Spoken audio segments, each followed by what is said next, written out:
Hi, Dina. Thank you for coming to talk to me today. It was wonderful to chat in the previous episode. And, your unique background, I think, is a great encouragement. So you shared that your dad is a pastor. He's an Israeli Arab, and your mom is Norwegian. And dad has been pastoring one of the largest congregations in the country with, Jewish believers and Arab believers. What does it mean to cause the Jewish people to jealousy? Mostly I grew up in schools where most people are Jewish, as they are in this country, Hebrew-speaking schools. I went to university here.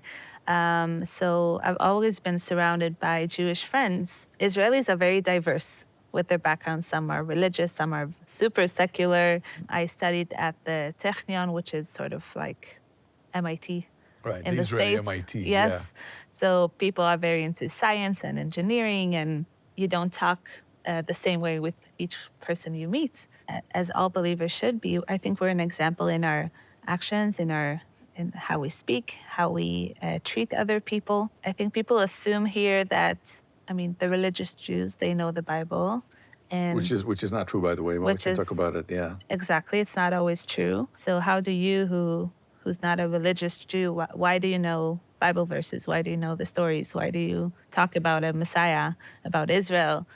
Well, I think I told you that I first heard the gospel. The first time I heard the gospel was from Gentiles. Mm-hmm. And part of what really intrigued me, I could not understand it, is that they knew, particularly the Hebrew Bible, better than I did. And I did Bagut, like final examinations in high school. I knew the big stories kind of thing.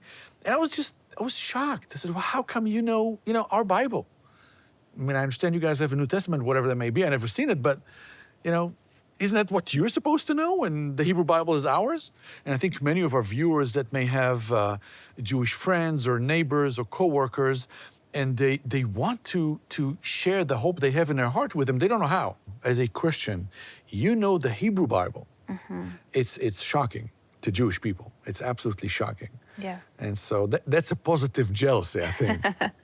Yes, and I think we also have a role in representing the faith in Yeshua the right way, because Jewish people sometimes have a bit of a maybe distorted view of what the New Testament says, of who Yeshua was. I've heard it before, Yeshua was all about love, so everything is okay, everything is fine. But no, Yeshua came to fulfill the Torah, and our belief is based on it doesn't start in Matthew. It starts before that.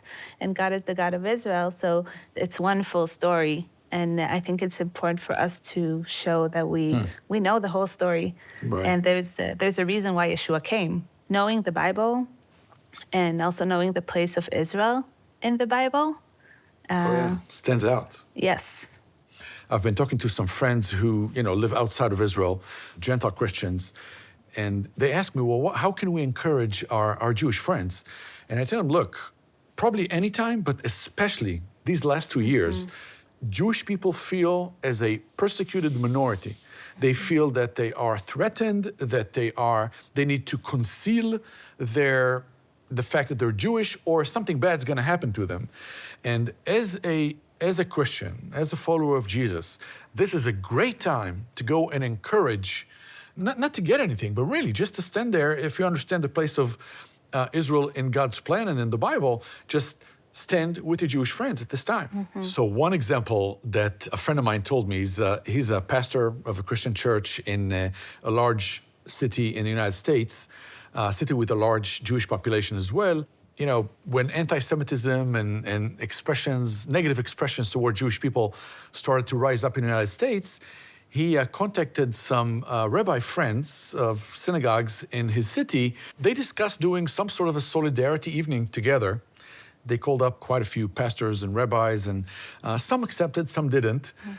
At the end, the rabbi asked my friend, well, thank you so much for doing this. It's been very encouraging, but why are you doing it? Why did you do it? He says, what do you mean? We love you guys. We wanna encourage you. We wanna show our love to you, much as we show our love to, everybody else as well. My friend told them, well, surely other people come to you, and he says, no, actually, you guys are the only ones that came to stand with us. As a follower of Christ, just to encourage, to pray for, to ask your friend, how can I pray for you, can go a long, long way. And we can't love the God of Israel without loving the people of Israel that he chose.